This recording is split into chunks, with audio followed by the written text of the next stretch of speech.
So I'm going to introduce our moderator for the next panel, Marvelise Santiago Cordero. Yay! And she's about to join us here, and then she's going to introduce your next panelist. Thank you all.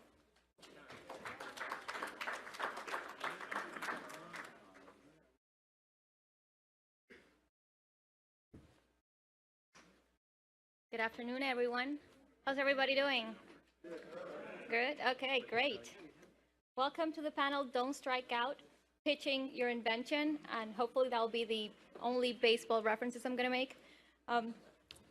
Like Natania said, my name is Maribelise Santiago. I'm a supervisory patent examiner in Technology Center 2600, which is directed to communications, and I'm going to be your moderator for this afternoon. Let me introduce you to today's panelist. Ms. Andrea Hens-Evans is the owner of the intellectual property law firm Andrea Hens-Evans, LLC. Our next panelist is Brian Freed. Brian Freed is an author, radio host, and consultant with many successful inventions in mass retail markets. His inventions are currently marketed via As Seen on TV, home shopping channels, catalogs, and online retailers through licensing and manufacturing agreements. He is the author of Inventing Secrets Revealed, You and Your Big Ideas, an invention playbook for inventors with big ideas. Freed has been featured in respected media outlets, including the New York Times Inc. magazine, Newsday, Inventors Digest, CBS News, The Food Network, and WIPX11. As the host of Got Invention Radio, he has interviewed more than 150 high-profile guests, including Lori Greiner of ABC's Shark Tank and representatives from USPTO. He is the founder and president of the Long Island Inventors and Entrepreneurs Club, which represents Nassau and Suffolk counties through the Small Business Development Center, a division of the Small Business Administration.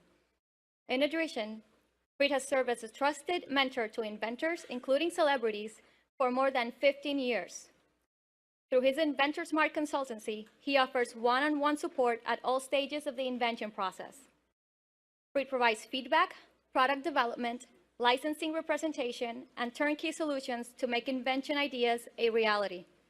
He recently received the Innovator of the Year Award on Long Island and several proclamations from the county executive for his contribution to the encouragement of innovation in the region. Please join me in welcoming Ms. Andrea Hens-Evans and Mr. Brian Freed. Welcome. Thank you for having me. So I'm an inventor. You heard my bio. I've been pretty active in the inventor world as an inventor myself, and I've hosted a radio show, and I got back into it. I run the Inventors and Entrepreneurs Club of Long Island with the Small Business Development Center, and I have a couple books I wrote. So I've been pretty active over the years, and one thing I could say is that I've come up with a lot of ideas. And I know that you guys are in here also because you probably came up with an idea, and you want to know what to do next. So the first thing that I could say is I had a bunch of ideas. And the challenge that I had is, how many can I work on at one time? And for the most part, I could say that I've left a lot of products in the dust, and then I focused on the ones that work. And that's some of the hardest decisions to make, is when you come up with an idea, you got to figure out if it makes sense for you to do or not. And that's, I know you're emotionally attached to your idea, right? You come up with it, it's your baby. You want to really do whatever you can to get it out there. But it doesn't hurt to get other people's perspectives on it. And I appreciate the friends and family giving you a pat on the back. Yeah, it's great. But ask them to buy it. Maybe, maybe not. See if they take out the wallet. But you know what? For the most part, you want to get, you have to start thinking, because you come up with an idea and it's about you. And it's why you want to do it. But do other people need it? And that's what you really have to figure out is, who else is going to buy my product? So when I come up with an idea now, I've disciplined myself to say, you know what? Now I have to think about the consumer. And who is the consumer? And who's getting it to the consumer? So am I going to license it, or am I going to manufacture it? So everybody's in the audience here today. You want to bring your product to market. So how many people are thinking about licensing or manufacturing? Okay, so let me cut that in half. How many people are looking to license their idea? Okay, so what's licensing? For those of you who aren't 100% sure, you come up with an idea, and let's say you find a company that actually manufactures their product with their own factory, or they outsource and they have a manufacturing company. And they also distribute, whether it's in-house or they have sales reps that bring it to the retailers and bring it out to market. So they handle manufacturing and distribution. They're responsible for that for you, and you earn a royalty. Is that what you guys want to do? Yeah. Okay, not bad. Then there's the manufacturing. So then there's and then again, you come up with an idea, you're in business. So everybody's an entrepreneur and starting their business, but how many people want to manufacture? So that means that you're going to take care of manufacturing, distribution, logistics, returns. Remember those Bed Bath & Beyond coupons that you use? Well, guess who's paying for that? The manufacturer. So if you're an inventor and you're in that type of store, you have to be ready for those things. So you have to handle all the logistics of being in business on your own. So there's some decisions to be made. But one thing that I could say is that I've done several inventions. Well, I have 15 patents.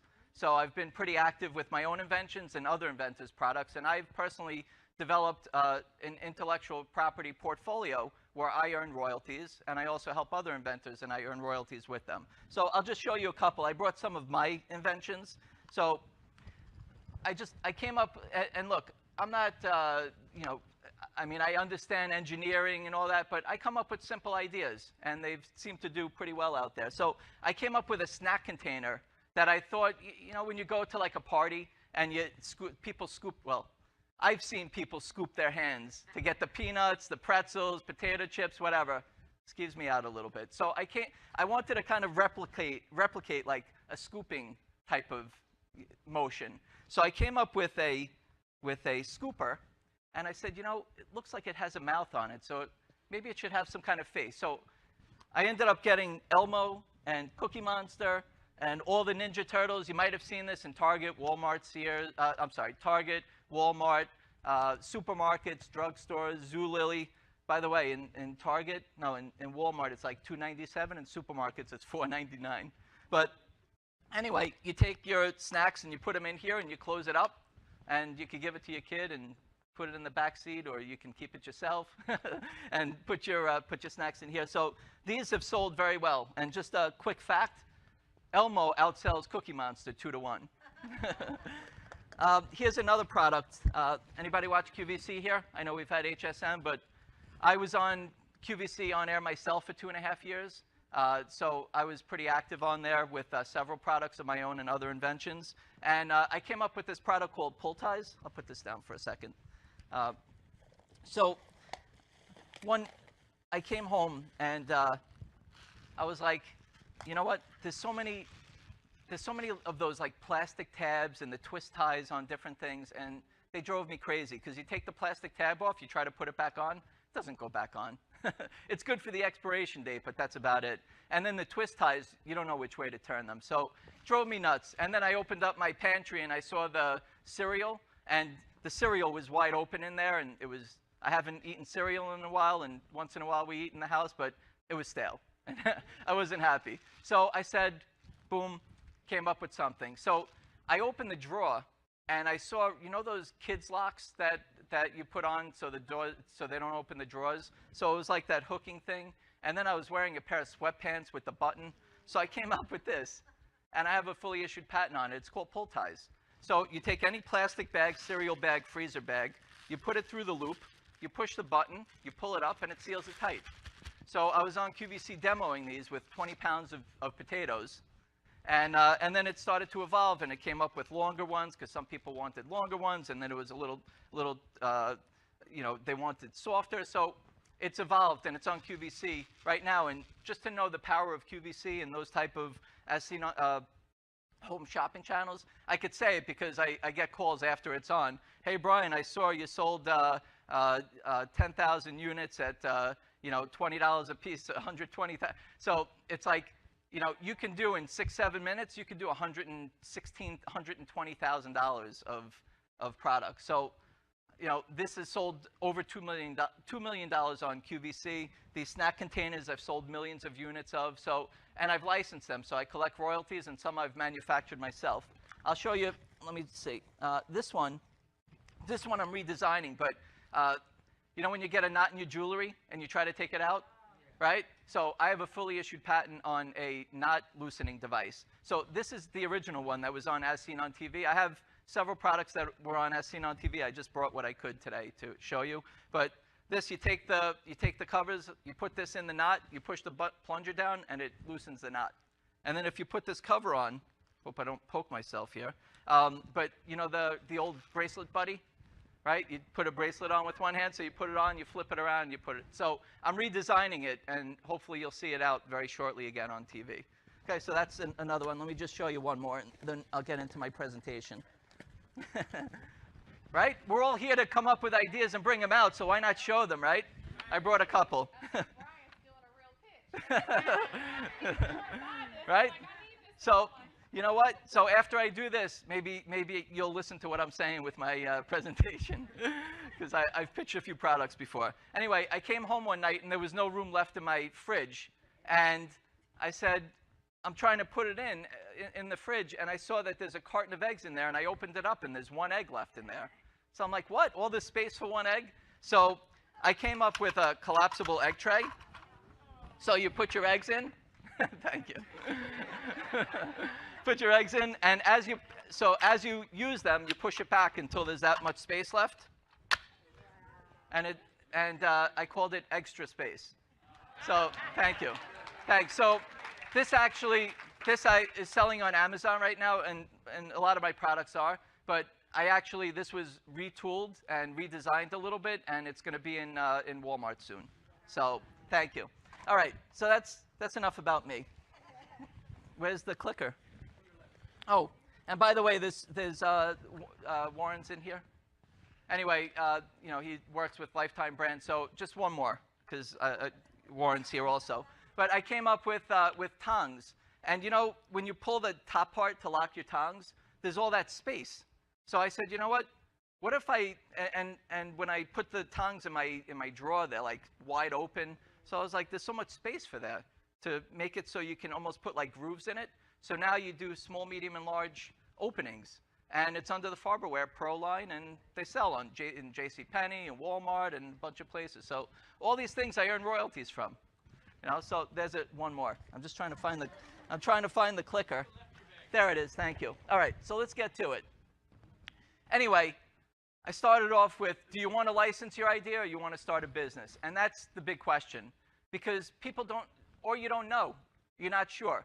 But if you have a day job, you have commitments, you're not really sure about all the manufacturing and all that type of stuff, and maybe it's not for you, or maybe you're limited on funds, then maybe licensing is the key, and I mentioned what licensing was. And then starting your business. So again, are you manufacturing?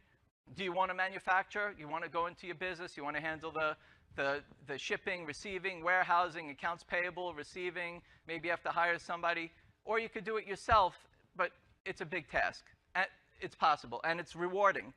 And it's also the most risk, but it's also the most rewarding. With licensing, you're earning a percentage of royalty, and you want to be fair with your potential licensee, so everybody can make money and they want to sell your product, okay? So what do I need to do? Well, the first thing is that when I go to pitch licensees or I pitch buyers, I'd like to have some sort of intellectual property protection. So how many of you have a provisional patent?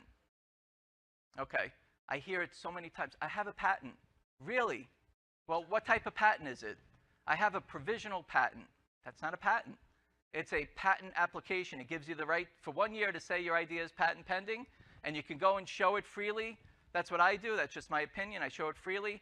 I don't need people to sign non-disclosure agreements. And again, this is only from an inventor's perspective and my perspective, how I do things. But that's why I filed, is so I can show other people my idea. And I can see if it's something to commercialize or not, or if I should move on to my next idea. So I get it to a point where it's pretty good, and then I file a provisional patent application. I go and I do my thing, and I pitch. And then a patent search. I can't tell you, even here, I've spoken to some people before I got up here, and I'm telling you, like, we want to search. do a patent search, okay? And it doesn't even have to be a patent search. You come up with an idea, go online, and you don't have to you come up with a great name, well, guess what? Somebody else probably didn't come up with that name, so I'm proud of you for doing that. But if you start to go through and put in like a descriptive term in your search, and you hit on images in the search, you can you don't have to go through every website and click and click and click. You just go on images and you search and you see if there's things that are similar to yours out there and make a note of it. But I can't tell you how many inventors I speak to that are up to step like 5 or 6 or 10, and you didn't do the simple search. So I'm sorry to have made you upset, but I also want to help you so you don't hit a brick wall later on and not spend any more time, money, energy, or effort down the road. It's really important. Please, do a patent search. You're here. You're in the patent office. Do a patent search if you're here on Monday. If the patent office they're open on Monday, do it. Or it's open right there. Or hire somebody to do. Have a patent attorney or agent. Andrea, like these are the type of things that you need to do. You're starting a business when you're coming up with an idea. And how many times are you searching, and you're searching with your eyes closed? Search to find it. Don't search not to find it. Because guess what? Reality will hit later on. I'm telling you, I spent $5,000, $10,000, $2,000. Don't spend anything until you do a simple search. And if you need a second opinion, get one. But don't keep going when you know that there's something almost similar, if not the same thing, okay? Be real to yourself. Anyway, patent filing. So again, you want to have at least a provisional patent application, and I like to file a trademark later on. I don't have to do it right away, but you can always, you come up with a good name, put a TM on it. Put people on notice that it's trademark. When you file a trademark and you're using it in commerce, then you file back to you show the patent office that specimens that you're using it, and you turn the TM into an R. Everybody know the difference, TM and an R? Okay, TM, you can use it on your product name, as long in that class of goods. If nobody else is, you're putting people on notice. But if you're using it and you're actually selling, then you can file and then show them, and then you change the TM to an R. Anyway, prototype. I can tell you that this is one of the most important things also. Obviously, the patent search is number one. Prototype, okay? You want to show people your idea. I know there's 3D drawings and 3D videos and all that. That's great. You can do it. And I think those are super, but I'm telling you, the power of having a physical prototype is unbelievable. It changed my life, because I go to trade shows and I bring my bag of products of my own and other inventors' products, and I'm going to my potential licensees and my people I built relationships with over the years, and I need to show them, okay? They see a video, it's great. Yeah, I'm interested. Show me a prototype. Okay, build a prototype. My hands are still destroyed from ripping apart my daughter's toys. I'm sorry, Alana. But I've ripped my daughter's toys apart to get like the guts out of them, to take arms off or whatever, just to be able to make prototypes. So if you're on a shoestring budget, that's okay. Rip things apart. There's things already exist out there that are similar, so go ahead. Take them apart and make a prototype for yourself. Or make a cut and sew, or is it out of wood, CNC machines. When I first started, 3D printers were really tough to find, and they were expensive. Now everybody has one. There's plenty of resources for us. Shapeways, 3D hubs. You can find a local resource in your area that does 3D printing. There's plenty of things, but prototype is really important. Pick some videos. Take pictures. Make a video. It's so easy these days. You don't need professional video people to make it. How many people love watching homemade videos on YouTube and all these things, right? Facebook Live, all these things. So just take pictures and make a video, upload it to YouTube, put it as unlisted. You know how you have the settings there? Don't make it public, because if I'm a licensee, I'm a manufacturer, I don't want people all over the world to see it yet. You're showing me. Give me a little respect so I could see it first. Okay? So put it as unlisted and share the link with them. So I'm prepared. When I go, and a sell sheet, you don't have to make anything fancy. Sell sheet is mostly if you're gonna manufacture, that you need to show a buyer how things are going to be packaged and delivered and shipped, and show me some different displays of how it's going to be sold to my customers. That's fine, but it's always good to have some bullet points so when you're talking. But nothing's better than your pitch and your passion. But remember, take your emotion away from it. It's about business, okay? And that's what I'm going to tell you right now with this. Who will you pitch your idea to? So is it potential licensees or buyers? So obviously you need to identify that. And Andrea mentioned a good point. You know how many times people go to the housewares show in Chicago and they're bringing things that aren't related to the housewares products and they're trying to license it like it's for hardware? Think about who you're pitching to, okay? So where do you see your invention or idea or product being sold? I'll tell you how I got started. So I had some ideas and I went to the store, I went to like Target, Walmart, and I said, boy, where does my product look like it would fit? And you know what I did? I turned the package over, I looked at the brand, put it back. I'd like to see it in Target or Walmart, that would be nice. Looked at some other ones, okay, open, okay? So I built a list and I did some searching and I figured out who I could pitch to, okay, or which trade shows they're going to next. And the same thing with if go shopping and look for similar type of items and jot down the brands that could be potential licensees. Or if you're going to pitch a buyer, think about the category because there's categories of buyers, okay? The pitch, it's business, not always personal. Did I say that a couple times today? I know, it's your baby. Come up with a name, love it.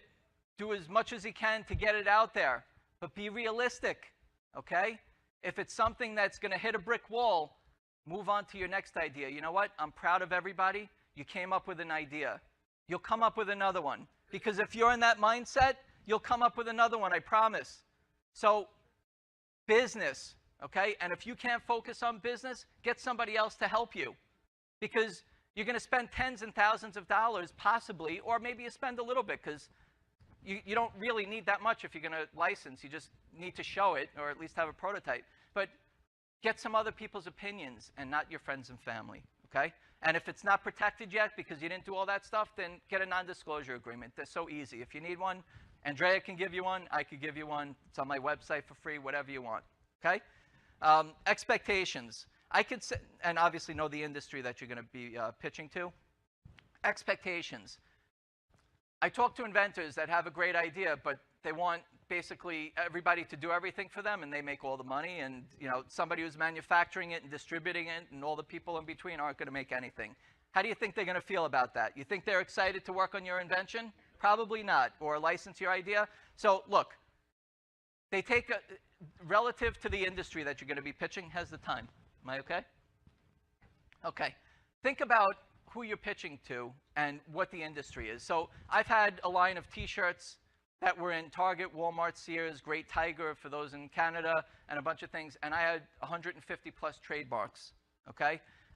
In the t-shirt world, if you're licensing brand licensing, you could get a little bit more because the margins are a little bit more. If you're pitching as seen on TV type of companies, expect their margins to be this much because they might lose money, most likely, or they're anticipating losing money on TV to be able to get through the doors and get into the buyers. So expect that much.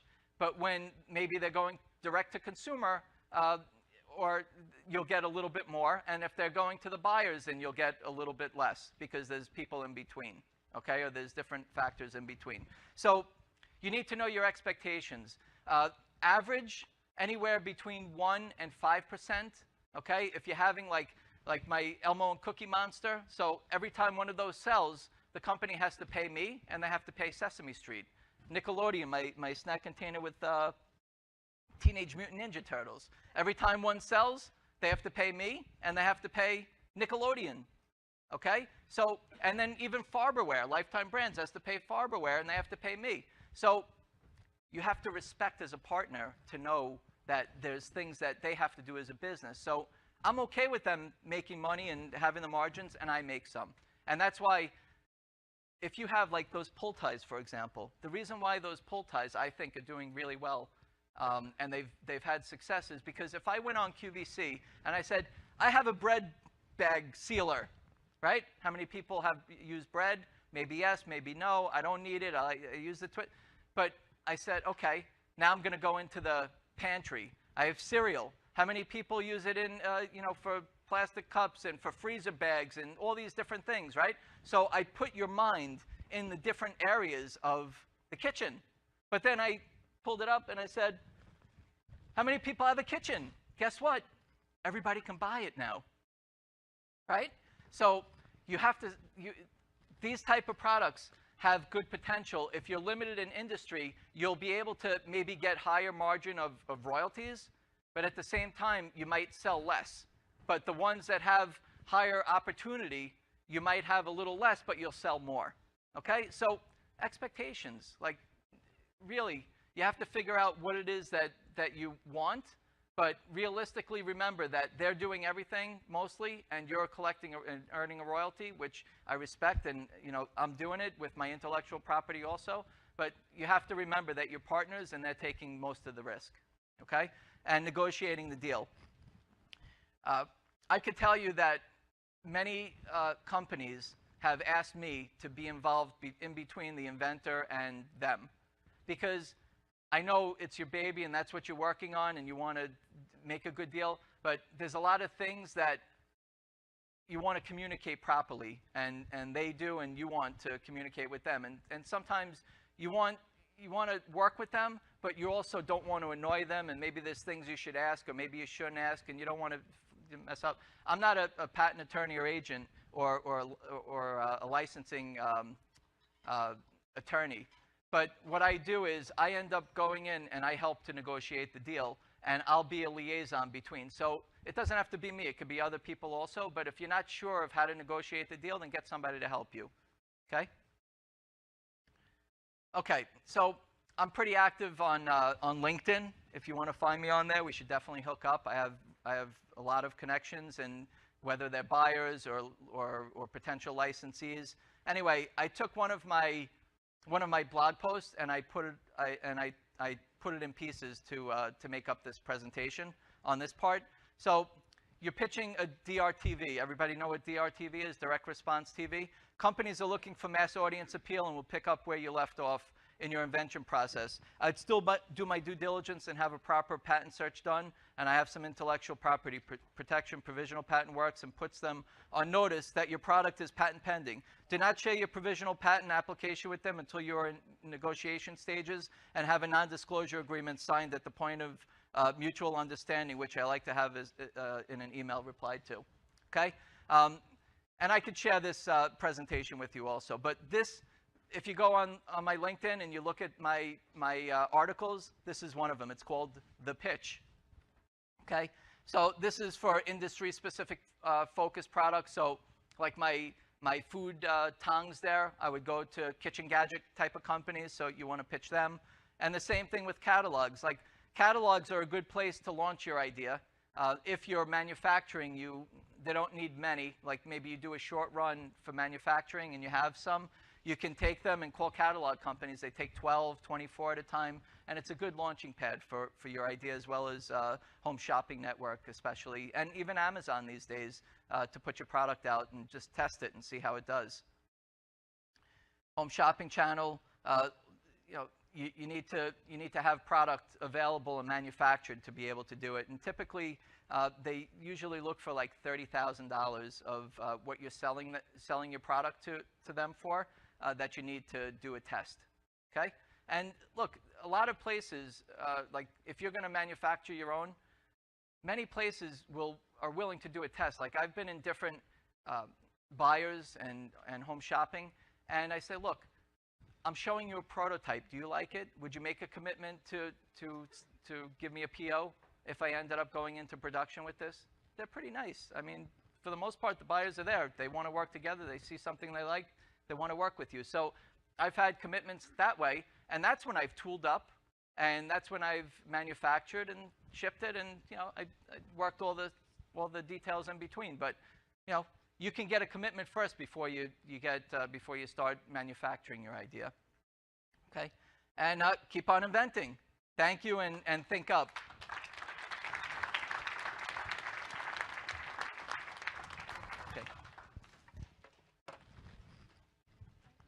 Thanks. Thank you. Sit over here. Now we're going to open the floor up for questions.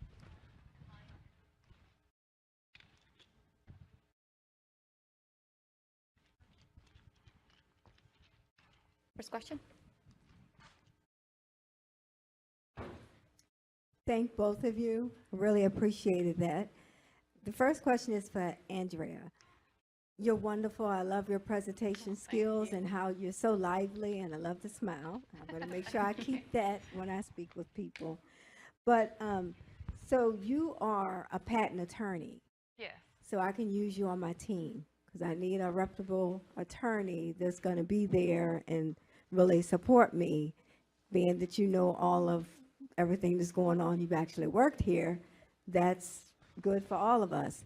So are you open to actually have us as your clients?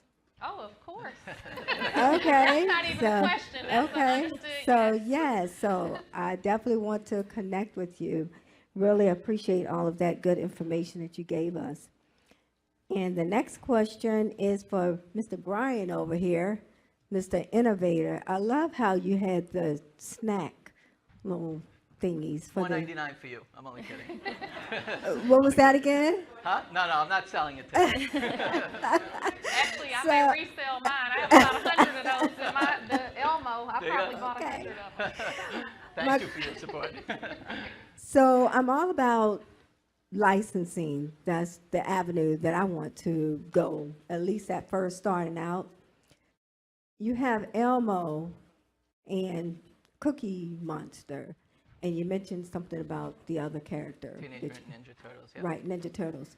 So when you're coming up with something like that, how do you get them involved to use their rights, like the Cookie Monster? Sure. It's something called brand licensing. So if you want to have, I have inventors that come to me, let's say, with a sporting item, and they want to put the NFL on their product, okay, their idea that they came up with. You would have to go to the NFL. They would want to see that you're, NFL, National Football League, right, or baseball, whatever it is. And what you would do is you would ask them to rent the rights to their intellectual property. So you would pay them you would pay them in advance.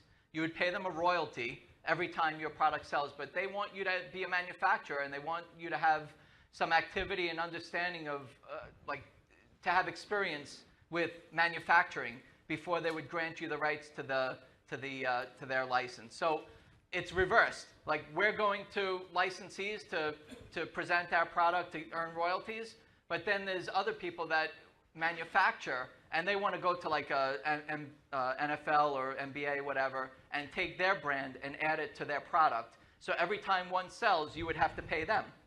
And you would also have to pay, like, the advances are there also, where sometimes they want 10,000. If you don't sell enough, then you have to give them what the minimum is. Otherwise, you lose the rights. So that's something that will come later. Well, yeah, if you're manufacturing. So for those, for example, I've licensed them. So my licensee has the rights to Elmo and Cookie Monster on certain containers. So they already pay them a royalty, or they pay them in advance, and then they pay a royalty every time one of them sells. Okay, so you can do it as an inventor. If you're manufacturing, you can go to, think about it, Nike. What does Nike do? They make sneakers, but you're wearing T-shirts, watches, Fitbits, all these different things from Nike. That doesn't mean that Nike's making all those things. Somebody's renting the rights to Nike brand for them to put that brand on their product. But they're a manufacturer, and they're paying money to get that license to have the rights to use it. Okay? Thank you, Brian. In the interest of fairness, we're going to limit one question per person. Sir, you're up. So this is for Brian. You talk about the Inventors Entrepreneurs Club that you run. Can you tell us more about it? Yep. And is that for profit, non-profit? How do you interact with them? Sure. And you have a place, or is it kind of I'm virtual? going to tell you all that. Let me tell you, there's a lot of companies out there, marketing type of companies, that can put a inventors club in your community.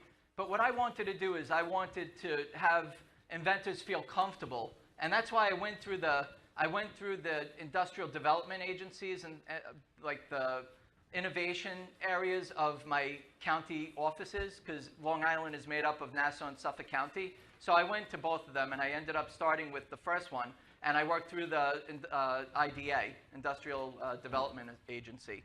And I wanted inventors to say, you know what, I'm coming to a county agency. Look, I think I have a pretty good reputation. I have my own inventions. I've been helping people out.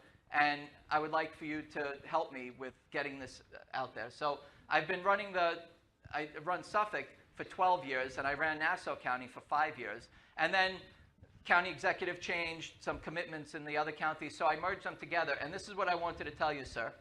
If you want to open up a club in your area, this is fantastic.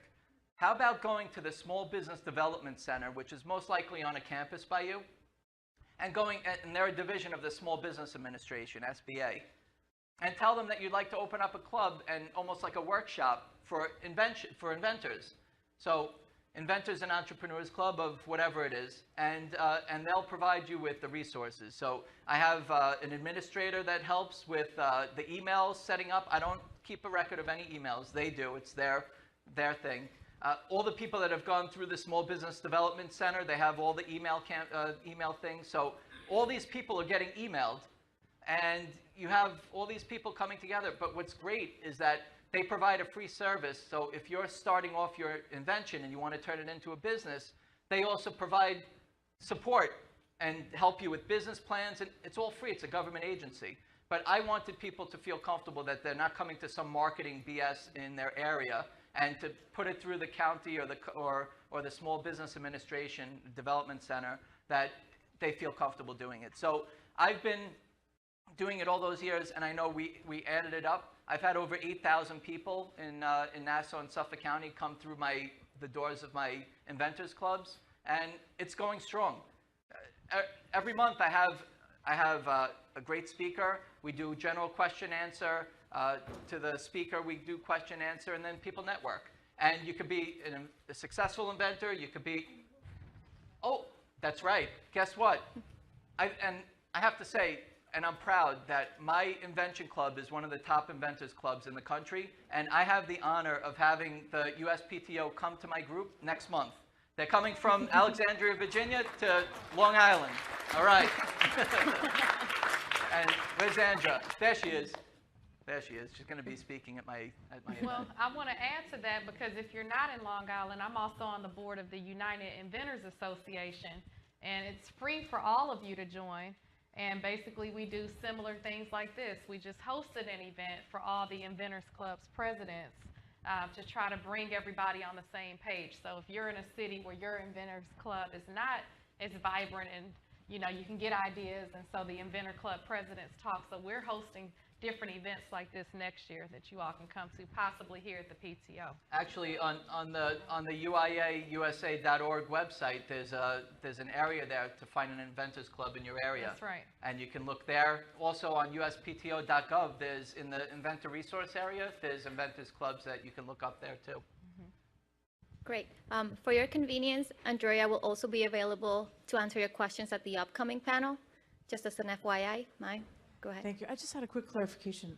You mentioned something about PPAs and NDAs, and I don't know if I just misunderstood. It seemed at the beginning you said if you have a PPA, it's not as necessary to use an NDA in opening talks and stuff about licensing, and then later in your text it said that you prefer having the PPA, but when you're engaged in licensing talks, to have the NDA, and you want it confirmed via email. So can you just clarify on that subject? Okay. I've licensed products with or without, and I didn't get into it, with or without provisional patent applications, but it's based on relationship. So if I'm doing it by relationship, I'll have a track of emails and things like that. But look, they're busy, potential licensees. You respect their time. You want to give them the pitch, and you want to be prepared. So, and I'm not saying to throw a provisional patent application on the wall. Like, if you're in business and you're taking this seriously and you want to present to a potential licensee, in my opinion, I think you should go to a patent attorney or agent. I have these patents, and there's patents that I don't have that I worked on provisional patent applications, and I've always had it professionally done. You know why? Because you want to go to a specialist.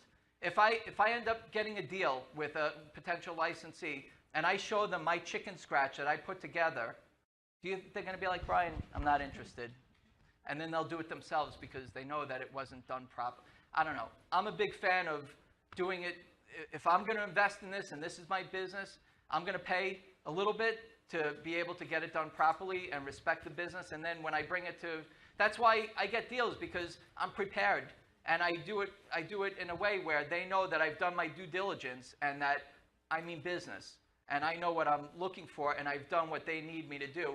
So they can, because you have to think about them. They want to have something that's unique. They don't want their competitor to have the same thing as them. So you want to be able to have that level of intellectual property protection so they feel comfortable and they know that they're going to be exclusive for the time that they have it. And I just want to say one thing, and I know we're running out of time, but when you file a provisional patent application, anything that you write on that application, as long as you pay the fees and add the cover sheet, you get an application number. So when you, as the average person, does that, and then you come to something like this, and next year you say, oh, my date is running out, here's what I wrote, and you wrote that one sentence, that may not be enough to get you that filing date. And so the key is, even though the patent office says you don't have to have an attorney, they encourage it. And I would just say, as these are your babies, you know, you have to really invest in it and do the research like he talked about, to be able to see what you have. So when you go talk to someone and you say, oh, I'm patent pending, I filed a provisional patent application, when you show them the concept of your idea of pushing a button to have something happen, if that's not written in there, they can take that concept and make it a real invention. And so you have to be careful, because there's a fine line from having just an idea and a concept to having a real specific invention, because everybody can try to solve the same problem 100 different ways. So you have to be able to describe it in a way that someone can make it or use it. But you have to, even if you don't have all the money, you have to do what you can to be in pitch competitions and do the right thing to be able to protect it the right way, like you said, because people aren't going to respect you or your invention or your brand if you don't take the proper steps, like you said. Right. I've done my research. I did a patent search. I had a professional patent search done with an opinion. I made a prototype. I filed a provisional patent application. I understand my industry. I'm pitching you. I'm ready to do business. That's the pitch. Thank you again, Brian and Andrea.